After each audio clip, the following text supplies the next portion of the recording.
Bibliomancy is a magical method of divination or seeking guidance and answers from your higher self, your spirit guides, your guardian angel, and so on, through the use of texts. These texts being books.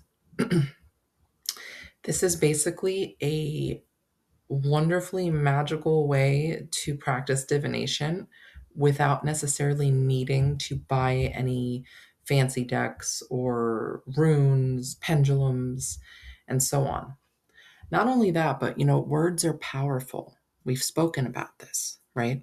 So the act of bibliomancy, the art of bibliomancy, the practice of bibliomancy can be used not only for just retrieving a message, but finding the magic in that message, applying the magic of that message. You could, when you find your text, which I'll explain in a moment, you can write it down on an index card and put it somewhere where you see it every day and can recite it to yourself. You can write it at the top of a journal page and then journal more on what that means for you and what it inspires you to do with yourself. um, you could turn that sentence that you find into a sigil, like narrowing down those letters if you know how to make a sigil.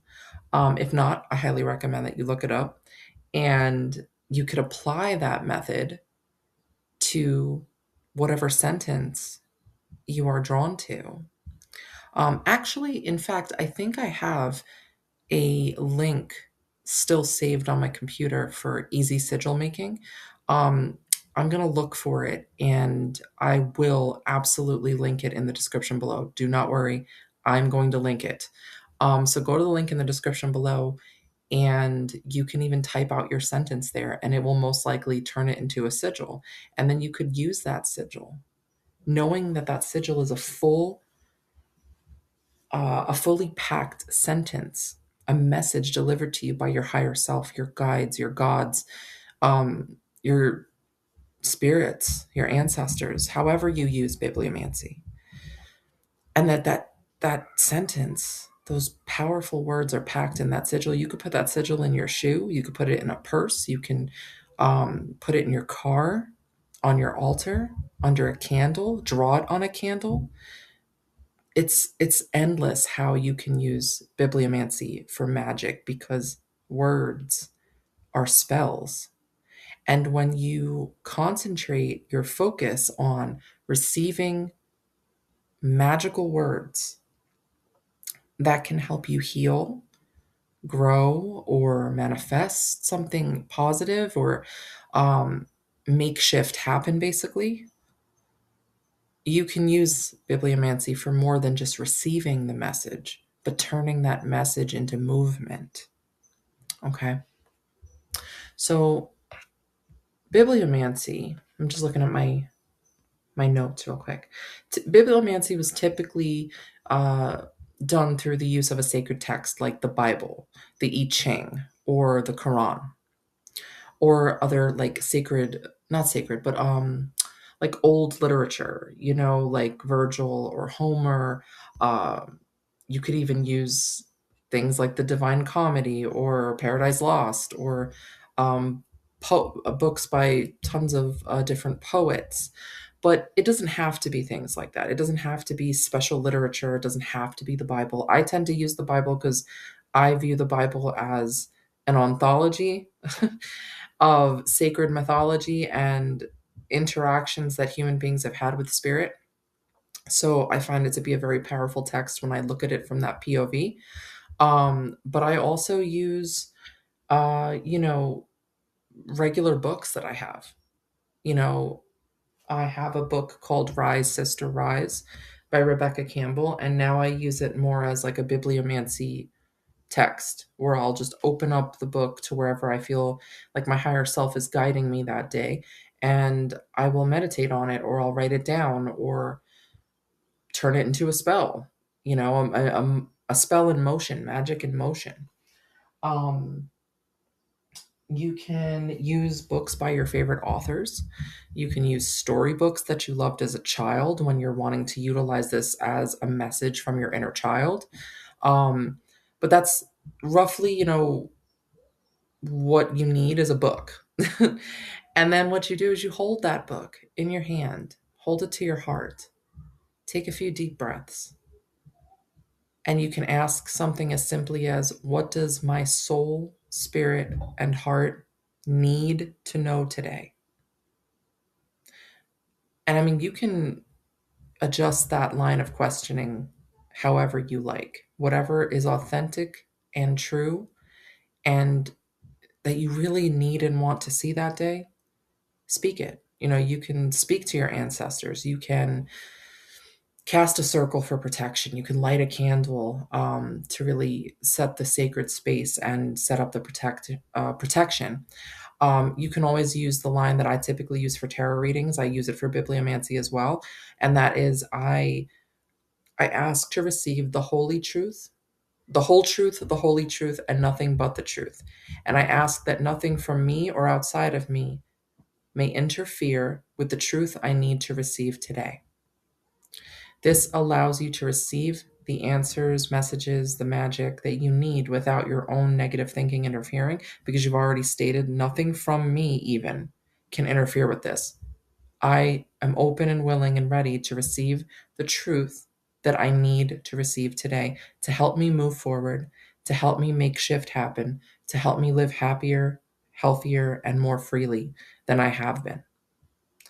And then you just open that book, whatever it is, to a page, and wherever your eyes fall, you read that sentence. Okay. Now, it could be a sentence, it could be a paragraph, whatever you're guided to. Read it, and then read it again, and then read it a third time. The first time you read it, you're going to skim it. You're going to read it really quickly to see what the message is, right? And you're going to be like, "Oh my gosh." But then read it a second time. And then read it a third time so you slow down significantly and really take it in and see what comes up for you. See what you're motivated to do. See what you're motivated to let go. See what you're motivated to try. See where you feel the words in your mental, emotional, and physical being. Write it down, because handwriting things strengthens memory and opens the subconscious more as well. It's like you're literally writing those words on your heart and in your mind, in the parts of your mind that need to hear that message the most. Okay. And then, yeah, set that sentence or that little paragraph on an altar, put it underneath a candle. Um, Please practice safe candle burning and make sure that the candle is glass enclosed, so this way it doesn't burn your paper or your house down. Um, but, take it with you, put it somewhere you can see it, like on the fridge or on a vision board or wherever, and keep applying those words into action. You could do this once a week or once a month, quarterly, or even yearly. If you just want to go really long and practice whatever comes up for that year, right? So I hope this inspires you to maybe look through some of the books that you have on your shelf that you haven't really read in a long time, because maybe you're not supposed to read them cover to cover. Maybe they're not meant to be cover to cover books anymore. Maybe they are meant to be your bibliomancy tools. And if you can't, let's say, afford a tarot or an oracle deck or a pendulum or runes or any of these tools you think you need to have, which you don't need them, see what books you have on hand. Again, see, especially the ones that you haven't looked at. Those may be texts that can be your messengers. When you stop looking at them as, I have to read these cover to cover, and then the pressure hits you and then you don't read them at all. Look at them more as, okay, these could be my tools for bibliomancy. These could be my higher self messenger books. These can be portals that I open to other dimensions, to other spiritual beings that are trying to speak to me that maybe I'm not hearing. And this could be a portal and a gateway between me and them. Does that make sense?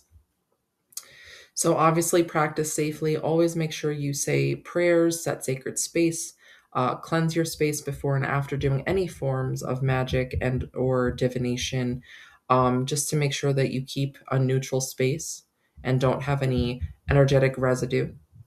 And as always, if you have any questions, comments, feedback at all, please comment below. If you have a favorite book that you like to use for your bibliomancy practice, if you already do this, please comment below. I'd love to hear it. Yeah. Thank you for listening as always. Have a beautiful week. Have a magical Monday. Mwah. Bye for now.